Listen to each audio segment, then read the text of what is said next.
नाही, पण आवाज गर्जना आली पाहिजे. बरोबर? बोला, जोराला आवाज आला पाहिजे. आपल्याजवळ फक्त काढण्यासाठी आवाज आहे, पैसा आपण स्वतः काढायचा नाही, त्याच्या व्यवस्थेच्या कानाखाली काढायचा. बरोबर आहे का? आपला जो प्रश्न आहे हा प्रश्न आपल्या सर्वांना माहिती आहे. ताई, आम्ही दर महिन्याला पैसे भरले. पहिले 417 भरले दरमहा 1995 मध्ये. 2000 पासून तर पैशांची किंमत खूप होती. 2000 मध्ये 541 14 पासून आम्ही 1250 रुपये भरतो दर महिन्यात. एवढे पैसे भरले, त्याचं जर आपण गणित केलं व्हॅल्युएशनच्या नुसार, तर आज प्रत्येकाच्या सरकारकडे 20 लाख रुपये जमा आहेत. पैशाचं नका म्हणून, कालचं सोनं आज 2.25 लाखावर गेलं. पैशाची व्हॅल्यू कमी जास्त कशामुळे होते, त्याचं व्हॅल्युएशन कसं काढायचं जर पाहिलं तर तुमच्या सगळ्यांच्या सरकारकडे 20 लाख रुपये जमा आहेत. माझे 20 लाख तुमच्याकडे जमा आहेत आणि त्याच्याऐवजी तुम्ही मला 1000 रुपये देता. हा माझ्यावर अन्याय आहे की नाही?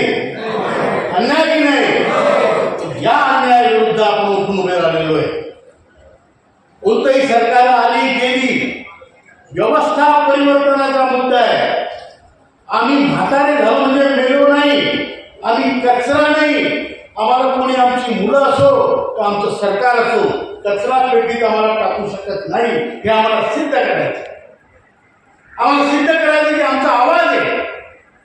आम्हाला सिद्ध करायचं की आमचा हक्क आम्ही मिळवून घेऊ शकतो. अरे असा कसा देणार नाही? घेतल्याशिवाय राहणार नाही, ही हिंमत आपल्याला ठेवायची. आज अमरावतीत तुम्ही एवढी लोक जमली, तुम्हाला सांगतो, तुम्ही एवढेच नाहीये, संपूर्ण देश आज ज्येष्ठ नागरिक जागृत झाला. मला एक सुप्रीम कोर्टाचे वकील भेटले, त्यांचं नाव होतं मुकेश जिंगियानी. त्यांनी मला दिल्लीला भेटले ते, आणि ते म्हणाले, राऊत साहेब, माझी खूप दिवसाची तुम्हाला भेटायची इच्छा होती. 86 वर्षाचे माणसं, तुमचं गोरेपान घ्यायचे, त्यांचे केस पांढरे वगैरे, आणि खूप चांगला माणूस. म्हटलं, मला कशाला भेटायची इच्छा? तुमची संघटनेबद्दल आम्ही ऐकतो, पाहतो, सोशल मीडियावर पाहतो. त्यांनी सांगितलं, तुम्हाला माहिती आहे का, तुमची संघटना जगातली ज्येष्ठ नागरिकांची सगळ्यात मोठी संघटना. तुम्ही एकटे आहे का? एकटे आहे का? एकटेच आहे. तिथं बायका सोबत आलेल्या असतात. बरोबर आहे की नाही? त्यांचं ऐकतात. हातवर 4 लोकांच्या बायका त्यांचं ऐकतात. पुढच्या वेळेस येताना त्या 4 बायका तरी वाटल्या पाहिजे. बरोबर आहे? आणि ज्यांच्या ऐकत नाही त्यांच्यासाठी आपल्याजवळ थांबून आहे. तिला सांगा बायकोला, ते राऊत साहेब म्हणत होते, बायको सोबत पाहिजे. तू एकटी का दुसरं एकटी? तुम्हाला सांगतो बायका, तुमची बायको तुम्हाला सोडणार, ती आल्याशिवाय राहणारच नाही. बरोबर आहे का? बरोबर आहे का? हे आपल्याला करायचं, संख्या वाढवायची, आणि आपल्यासाठी दुसरं कोणी काही करणार नाही, व आपल्यालाच करणार. आमच्या पुसलकर साहेबांनी बरोबर सांगितलं, आमदार खासदाराच्या पेन्शनी वाढतात, 2दारी 4दारी 4 पेन्शनी वाढतात. पण आपल्याला आपलं मिळवणं आहे. आपली पेन्शन वाढवायला फक्त आपणच कारणीभूत करणार, बाकी कोणाला तुमच्याशी काही घेणं नाही. स्वतःच्या शिंगानं माती उकरावं ते भाऊ. बरोबर आहे का? आणि ती माती आपण उकरणार आहे. जसं अंगावर येईल तसं शिंगावर घेणार आहे. व्यवस्था असो, सरकार असो, ती काही असो, ज्येष्ठ नागरिकांचा या देशात मान सन्मान ठेवला झाला पाहिजे, यासाठी आपण प्रयत्न करतो. इलेक्शन येतं, आम्हाला ओलांडून जातात. कोणी विचारत नाही तुम्हाला, करू नाही, कारण 3 ते 5 घेणे नसतात. बरोबर आहे? आणि म्हाताऱ्या लोकांच्या लाखाने तरी पाया पडत नाही. ही परिस्थिती आहे.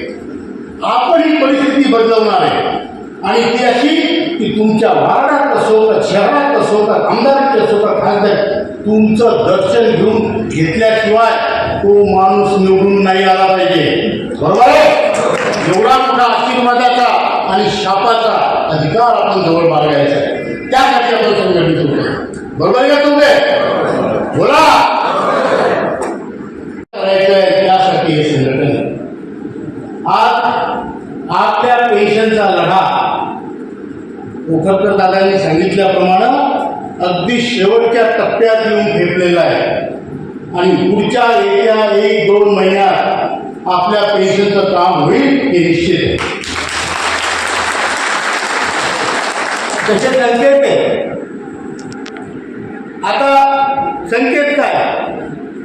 जी बीजेपी 3,000 BMS बीजेपीचा कामगार पक्ष 3,000 रुपये मागत होते. त्यांना आपण शिव्या घातल्या. मी स्वतः बोललो त्यांच्याशी की हे बरोबर नाही. अरे तुम्ही लोकांना मातीत का घालता? तो पैसा काय तुमच्या बापाचा आहे? तो आमच्या बापाचा नाही, आमचा पैसा आहे. बरोबर आहे. जर सरकार आणि पंतप्रधान आम्हाला वचन देतात की हे झालं पाहिजे, 7,500 मागे रक्कम मिळायला पाहिजे. अर्थमंत्री म्हणतात BMSच्या बापाला काय झालं? त्यांनी 3,000 म्हटलं. आता त्यांनी 7,500 महागाई भत्ता म्हणायला सुरुवात केली. कारण कुठून तरी त्यांनी तो वास काढला. बरोबर आहे. आणि ते काढलं. आता आम्ही आंदोलन करणार म्हणतात 7,500 महागाई भत्ता. म्हणजे त्यांना काय करायचं? हाड्या बसायची, डाग तुटायची, असं सारखे करायचं. करू नये. आपल्याला लवकरच बोलवण्यात येईल. आपलं काम होणार म्हणजे होणार, 100% होणार, लवकर होणार. पण केवळ मागून काहीच मिळत नाही. संघर्षाशिवाय आपल्याला इलाज नाही. गरीब माणसाला बाबासाहेब आंबेडकरांनी एक चांगली शिकवण देऊन दिली. शिका, संघटित व्हा, संघर्ष करा. ते केवळ दलितासाठी नाही. आपण तर महादलित आहे, बदललेली आहे. 36,60,000 लोकांना 1,000च्या खाली पेन्शन. 36,60,000 आणि यांच्या पेन्शनच्या तिजोरीत आज 12 लाख करोडच्या वर पैसा आहे. केवळ पेन्शन भंडार. आम्ही तिथे जाऊन प्रेझेंटेशन दिले. त्या प्रेझेंटेशनमध्ये त्यांचे ॲन्युअल रिपोर्ट वाचून त्याचा अभ्यास करून RTIनी माहिती काढून आणि त्यांच्यासमोर पॉवर पॉईंट प्रेझेंटेशन दिले. त्यांना सांगितलं तुमच्या पेन्शन भंडार एवढा पैसा आहे. तुम्हाला दरवर्षी 7.5 कोटी लोक अंशदान करतात. त्याचे तुम्हाला इतके पैसे येतात आणि या दोन्ही पैशाचं मिळून तुम्हाला इतकं व्याज येतं आणि त्या व्याजाचा तुम्ही 1/5 फक्त पेन्शनमध्ये वाटता. मग तुम्ही काय फंड फुगवण्यासाठी बसले का? दुर्दैवाची गोष्ट अशी आहे की ते 43 लोक CBTच्या कमिटीत आहेत. त्याचे अध्यक्ष मंत्री असतात, त्याचे जे सचिव आहेत ते EPFO असतो आणि बाकी जे मेंबर्स आहेत त्या 10 कामगारांचे रिप्रेझेंटेटिव्ह आहेत. 3 इंटर, 3 BMS, 3 कम्युनिस्ट C2 वगैरे आणि 1 HMS. हे 10 लोक तुमचे कामगारांचे आपले रिप्रेझेंटेटिव्ह तिथे असून तिथे ते काही करत नाही. चहा बिस्किटं खात असतील किंवा पाकिटं घेत असतील. आतापर्यंत एवढ्या संघटना असून त्यांनी इतिहासचा मुद्दा का नाही सोडवला? बरोबर का? तुमच्या नोकरी गेली, तुम्ही रिटायर झाले की तुमच्या पावत्या तुमच्या जो क्षमताने पावती पाडायची. मग तुम्ही आमचे कोणी नाही, आम्ही तुमचे कोणी नाही. तुम्ही त्या संघटनेचे सभासद नाही, त्या संघटनेने तुमच्याशी घेणे. काही मी सांगतोय एवढ्या आपल्या भारतातल्या संघटना आहेत, एकही संघटना कामगाराची नाही आहे. कोणती BMS BJPची, इंटर काँग्रेसची, C2 कम्युनिस्टाची. अरे कामगाराचं कोण आहे? बरोबर आहे तुम्ही? आपापल्या पक्षाचा अजेंडा घेऊन तुम्ही जसं बाकी लोकांना भ्रमात पाडता तसं कामगारांमध्ये येऊन त्याचे मतं घेतात, पैसे घेतो.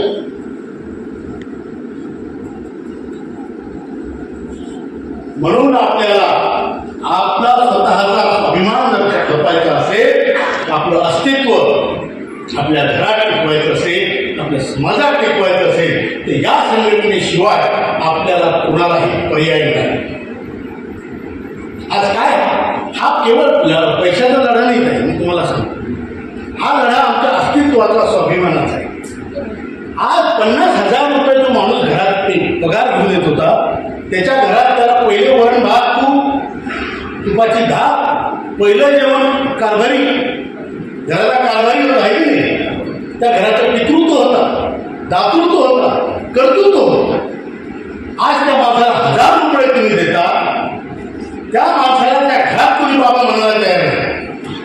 त्या सुनेला समोर भांडं आपटलं, ताट आपटलं, ते म्हणायची हिंमत नाही की सुनबाई हे घर माझं आहे, नाही म्हणायची हिंमत. बरोबर आहे का? बोला. स्वतःच्या घरात स्वतःच्या अवलादी समोर जर आम्हाला रोज अपमानित व्हावं लागत असेल तर अशा सिस्टमचा धिक्कार करून एकत्र येऊन आमचं स्वाभिमान मिळवून पण करू. बरोबर आहे का? इथे मी राजकीय मत मागायला नाही आलो, तुमचं मत तुम्हाला त्या एक सांगायला आलो. आपण लाचा होऊन जगायचं नसतं. आज आमची किंमत पूर्ण घर झाडून घेतल्यावर तो झाडून दरवाजाच्या मागे उलटा ठेवला, ही किंमत आहे. पोत्रा करून घेतला, चाकला निचडून त्या तारावर टाकला, ही किंमत आहे. वरून पुढे माझ्या पोत्रा इथे चांगला दिसत नाही, वृद्धाश्रमात पाठवा म्हणतात. बरोबर आहे. आम्ही आदरणीय निर्मला सीतारामनजींना 3 वेळा आपल्या बैठकीत आहे. त्यांना आपण सांगितलं की मॅडम, त्यांनी ते म्हणाले आम्ही सरकारी लोकांना पेन्शन देतो, त्यांना 18.5% UPS आम्ही टाकतो, कारण ते आमचा सरकारचे एम्प्लॉईज. मग त्यांना आपण म्हटलं श्रमयोगी मानधन योजनेमध्ये तुम्ही 100% अनुदान देता, मी 100 भरले की सरकार 100 भरतं, ते कशाचं भरोसा? तुम्ही हे फुकट वाटता. अमुक बहीण, लाडकी बहीण, लाडका भाऊ, ज्याचं काम पडलं तो लाड. बरोबर आहे. हे सगळं करता आणि आमचे पैसे असून आम्हाला घडवता, आम्हाला फक्त 1.16 देता, ते फक्त ॲडमिनिस्ट्रेटिव्ह एक्सपेंडिचरसाठी आहे. मग आम्ही का तुमचे सावत्र लागतो का? मॅडम, हम आपके सौतेले लगते हैं क्या? हम भारत माता के सौतेले पुत्र आहे क्या? हे आम्ही त्यांना विचारलं आणि त्यांना आम्ही इलाज सांगितलं. प्रत्येक वेळेस आम्ही प्रॉब्लेम घेऊन जात नाही, एवढं असा कसा देतो हे म्हणत नाही. आम्ही एक प्रॉब्लेम घेऊन गेलो, 4 सोल्युशन घेऊन जातो. पैसा कसा उभा करायचा आम्ही सांगतो. आम्ही निर्मलाजींना म्हटलं हम पढ़ाते हैं पैसा, इसको दुनिया का विश्व का सबसे नंबर 1 फंड बनाएंगे. बोले आप क्या दे सकते हैं? हम अरे हा फंड दिला तुम्ही, तुम्हाला कुणी दिला? आपण दिला. बरोबर आहे का? बोला. सावकाराला मागताना आपलेच पैसे असल्यावर लाज नाही वाटायला पाहिजे. बरोबर आहे? बरोबर आहे का? ते आपण केलं, त्यांना सांगितलं, त्यांनी मान्य केलं. पहिले भारत सरकार काही द्यायला तयार नव्हती, आता त्यांनी म्हटलं हम आपको मदत करेल. फार मोठी गोष्ट झालेली आहे. आपण श्रममंत्री 4 बदलले, 4ही श्रममंत्र्यापुढे आम्ही कमीत कमी 50-60 वेळ भेटलो असतो, पॉवर पॉईंट प्रेझेंटेशन केले असेल. त्याच्यानंतर आपण पंतप्रधानांना 2 वेळ भेटलो. त्यांनी पूर्ण ऐकून घेतलं. त्यांनी सांगितलं डॉक्टर जितेंद्र सिंह जी ये लिख लो, ये करना है. दूसरा सांग बैठो सर ये हुआ नहीं, बोले इसमें टाइम लगता है, फाइलें है, मुँह होती है, ब्यूरोक्रेसी जब होती है, वो मेरे पास ही आएगा, मैं करूँगा काम, आपको मैं करूँगा. त्यानंतर ही झाली पॉलिटिकल मीटिंग. पण आपण ब्युरोक्रेसीमध्ये कॅबिनेट सेक्रेटरी भारताचा सगळ्यात मोठा, त्याच्यासमोर प्रेझेंटेशन झालं, ते ॲग्री झाले. फायनान्स सेक्रेटरी, एक्सपेंडिचर सेक्रेटरी, ज्याच्या हाती भारताच्या तिजोऱ्या आहे, आता 5 फेब्रुवारीला त्यांनी स्वतः बोलवलं. आणि आपण आवाज केला की बजेटमध्ये आमचं का काय नाही, बोललं कसं नाही आमच्याबद्दल.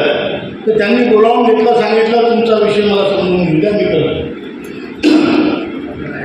प्रत्येक स्तरावर नॅशनल एज्युकेशन कमिटी, राष्ट्रीय संघर्ष समितीने आवाज उठवलेला आहे. आणि तिथे मला म्हणा, आपल्या नेते लोकांना म्हणा, का बोलवतात? कारण तुम्ही पाठीशी, नाही तर आम्हाला कोण ओळखतो? बरोबर आहे का? सामान्य माणसं आम्ही आमच्या बुलढाण्यात, तुम्ही तुमच्या अमरावतीत. पण हे एकत्र झाल्याशिवाय आपल्याला कोणी ओळखणार नाही, हे लक्षात ठेवा. तुमचा जेव्हा दबदबा वाढेल तेव्हा तुमचा पोरगा मी तुम्हाला बाप म्हणेल. जेव्हा तुम्हाला 10,000 मिळतील महिन्याला, तेव्हा तो पोरगा महिनाभर तो तुम्हाला बाबा म्हणाल, फायदा पण माहीत नाही. शेवटचे 3 दिवस पाय नक्की लावतात. म्हातारीची पेन्शन आहे म्हणून 3 दिवसात, बरोबर आहे की? त्यामुळं आपल्याला सगळ्यांना जागरूक होणं आवश्यक आहे. आपल्याला सडत सडत मरायचं नाहीये, आपल्याला लढत लढत मरायचं आहे, बरोबर आहे? मी तर म्हणतो लढत लढतही मरायची गरज नाही, जिंकू आणि मग स्वाभिमानानं मरू. मरू तेव्हा आपण शाप देऊन नाही मरायचं, मरू तेव्हा आपण चांगल्या मतानं मरू, बरोबर आहे का? मरण कोणाला घेऊ आहे सगळ्यांना मरण, मग ते मरताना बी आपण चांगल्या पद्धतीनं मरू, याची ही व्यवस्था आहे. आणि ही संघटना ती संघटना अरे बाबा, तुम्ही 1000 संघटना काढूनही फायदा नाही, तुम्ही एकत्र येऊन फायदा आहे. आम्ही कोणा नाव ठेवलं नाही, पण अमरावतीकरांनी एकत्र काम करावं ही आमची मनापासून इच्छा आहे. अमरावतीकरांना भारताला एकत्र येऊन काम करा, भारताने एकत्र येऊन काम करा. आतापर्यंत काय, हा या जातीचा त्या जातीचा कुठला धर्माचा, आमचा नातं आमचं ना धर्माचं ना जातीचं, कर्माचं नातं एवढं. कामगाराचं नातं कर्माचं नातं, आणि कर्म करून आपल्या ताईने सांगितलं तसं आमच्या घामाचे दाम घेतल्याशिवाय आम्ही मरणार नाही. आणि म्हणून आपण आंदोलन ठेवलंय, कारण उतारा लावल्याशिवाय दगड उचलला जातो का? सांगा भाऊ, चर्चा चालू आहेत आपल्या, पण इकडून उतारा लावावं लागतं, म्हणून आंदोलन. त्यासाठी तुम्हाला यायचं, बरोबर आहे का? आवाज काढा, बरोबर आहे का? जोश पाहिजे, जोश. वातावरण झालं होतं निरोप. आणि म्हणून आपल्याला मोठं आंदोलन 9, 10, 11 तारखेला दिल्लीला जंतर मंतरवर घ्यायचं आहे. आणि त्यासाठी अवतरण द्यायला मी आलो, मुळं द्यायला, बरोबर आहे का? यायचं आणि स्वतः स्वतःच्या बायकोला आणा. तुम्ही नाही केली तर मथुरा काशीगिरी दाखवा. आता लोक काय मी कामच केले नाही, पाहू द्या, एवढंच बोलतो. आणि त्यासाठी 7,500 मागे भेटण्याची आपली मागणी आहे. याचा अर्थ असा होतो, ज्या माणसाला 1 रुपया जरी पेन्शन आहे त्याला 7,500 मागे भत्ता मिळाला. दुसरी मागणी, पती पत्नीला मेडिकल फॅसिलिटी. तर आम्ही मंत्र्याशी जेव्हा भेटलो, मनसुखभाई माननीयांची, चांगले मंत्री आहेत, चांगले माणसं आहेत, समजून घेणारे आहेत, ते म्हणाले आयुष्यमान भारत में हम आपको जोड़ देंगे. मतलब सर वो 70 साल के बाद तो जोड़ेंगे, ये कामगार है, इसको तो गन्ने जैसा जूस निकाला इसका, बरोबर है? आणि ते चिपाड 70 पर्यंत जगत नाही म्हणून आम्हाला 58 वर्षापासून मेडिकल फॅसिलिटी पाहिजे, पती पत्नीला मोफत. ते त्यांनी तत्वतः मान्य केलं. स्टेट इन्शुरन्स की हेल्थ इन्शुरन्स की काय असेल त्यामध्ये पहिले 12 वर्ष, आयुष्यमान भारतमध्ये 70 पासून जेवढं आयुष्य होईल तेवढे वर्ष, बरोबर आहे? हे तत्वतः मान्यता झालेली आहे. आता ती मान्यता होणे, अंमलात येणे, यासाठी आपल्याला जागरूक राहणं आहे, आंदोलन निश्चित ठेवणं आहे, सगळ्यांनी मिळून एकत्र काम करणं आहे. तिसरी मागणी आपली हायर पेन्शन. सुप्रीम कोर्टाचा जो निर्णय आहे, आज इथे काही हायर पेन्शनचे बरेच लोक असतील, त्यांना सांगू इच्छितो, तुमचा प्रश्न मागे टाकलेला नाही आहे. ही नॅशनल एज्युकेशन कमिटी जोपर्यंत तुमचा हक्क हायर पेन्शनचा तुम्हाला मिळत नाही, जर तुम्हाला घ्यायचा असेल पैसे भरून, तोपर्यंत आम्ही लढत राहणार. या EPS 95च्या पंक्तीत शेवटच्या माणसाच्या ताटावर लड्डू आलाच पाहिजे याची आम्हाला खात्री.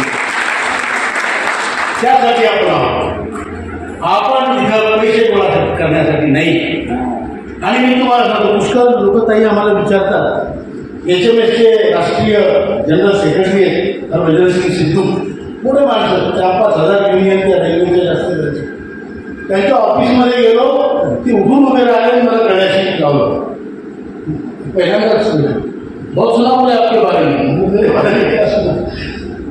ते म्हणे आम्ही HMSचा, मी जनरल सेक्रेटरी राऊत साहेब, आमची फी संघटनेची गेटवर गोळा होते आम्हाला येतात करोड आंदोलन करतो. आता तुमचे म्हातारे त्याच्याजवळ पैसा नाही, आरोग्य नाही, आणि तुम्ही कसं काय फी गोळा करता आणि कसं काय हे चालवता गाळा.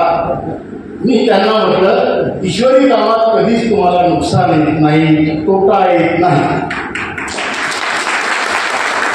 गजानन महाराजांच्या मंदिरात आपण जातो, बरोबर आहे, ते तुम्हाला पैसे मागतात तो तुम्हाला वाटलं तुम्ही श्रद्धेनं 2 रुपये पेटी टाका, तुम्ही पैसे टाका नका टाकू, दर्शन घ्या नका घेऊ, पोटभर जेवून जा, बरोबर आहे का. तरी ती पोटभर जेवून जा. फक्त एक नियम आहे, तिजोरी हात धरून काढू नका, बरोबर आहे. श्रद्धेचा विषय असतो. हा पण एक मोठा महायज्ञ आहे. संपूर्ण भारतातलं जागरण करणारा हा महायज्ञ आहे. या यज्ञात 2 रुपये 4 रुपये 10 रुपये जे टाकता येते टाकत जा, फुकट घेऊ नका, ते पचत नाही तुम्हाला सांगतो माहिती. काही ना काही टाकायचं, यज्ञ आहे त्यात समिधा टाकायची.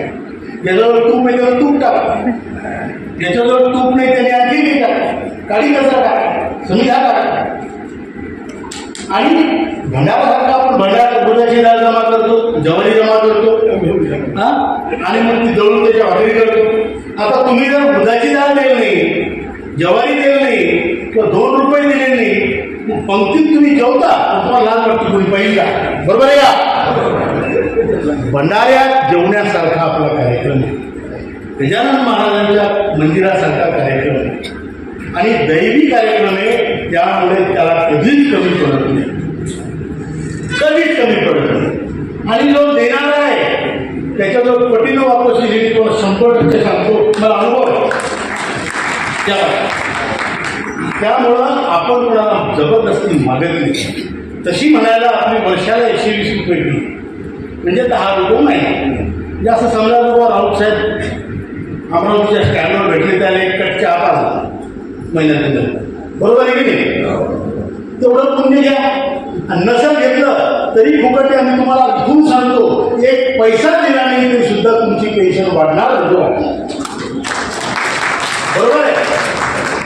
म्हणून हे जे संघटन आहे हे आपण एक आपल्याला कोणी नोकरीवर ठेवलं का, पगारी नोकरी काय करायला, कोणा पार्टी पक्षाला कामाला इथं लीडर म्हणून पाठवलं का नाही. आपण हा संकल्पाचा धागा बांधलेला आहे की हे काम करणार म्हणजे करणार, या मार्गात न आलं तरी चालेल, हे काम 100% होणार. त्यासाठी आपण सगळ्यांनी एकत्र आहे. एक माणूस काही करू शकतो. अशोक राऊतची संघटना नाही, यांची पण संघटना नाही, ही देशातल्या प्रत्येक ज्येष्ठ नागरिकाची संघटना, त्याच्या स्वाभिमानासाठी त्याला उठून उभं करण्याचा हा प्रयत्न आहे. आपलं एकच म्हणणं आहे, हतोवा प्राप्तसी स्वर्गम चित्वा वा मोक्षसे महिम तस्मात् उत्तिष्ठ कौंतेय युद्धाय कृतनिश्चय.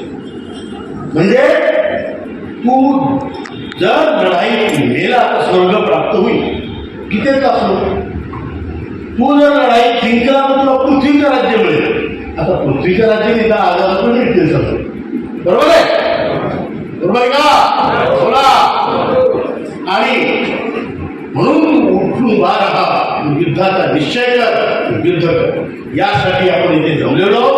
एवढंच बोलतो. आणि तुम्हाला माहिती नसेल म्हणून सांगतो, बुलढाण्यामध्ये जिथे आपलं NSCचं हेडक्वार्टर आहे, तिथे आज 7 वर्ष पूर्ण झाले.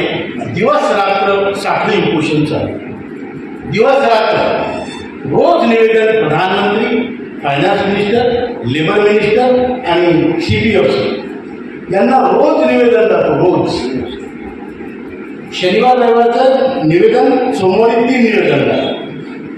तुमचे लोक तुमच्यासाठी बसले.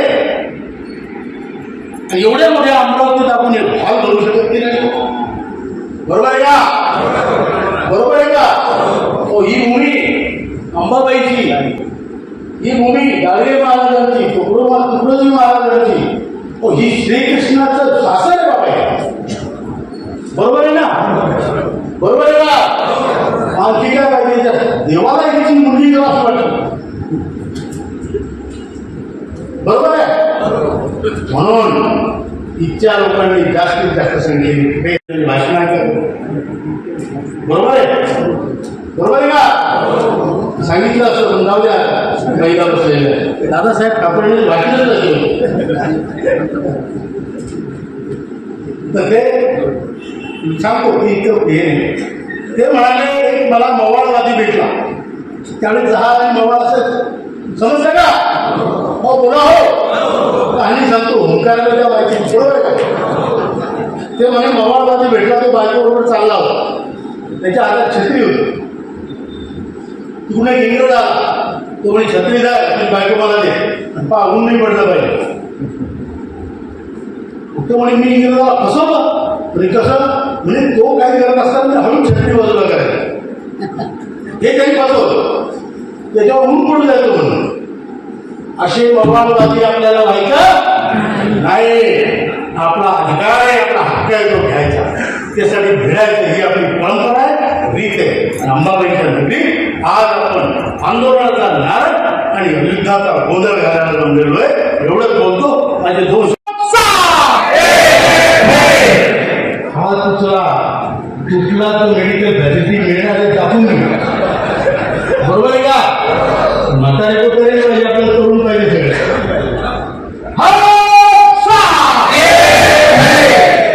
ज्येष्ठ भारत श्रेष्ठ भारत. आपला देश जगातला सगळ्यात ज्येष्ठ आणि श्रेष्ठ देश याचा आपल्याला अभिमान आहे. आणि त्या ज्येष्ठ आणि श्रेष्ठ देशाचे आपण ज्येष्ठ आणि श्रेष्ठ नागरिक आहोत. म्हणून आपला नारा आहे ज्येष्ठ भारत श्रेष्ठ भारत. ज्येष्ठ भारत.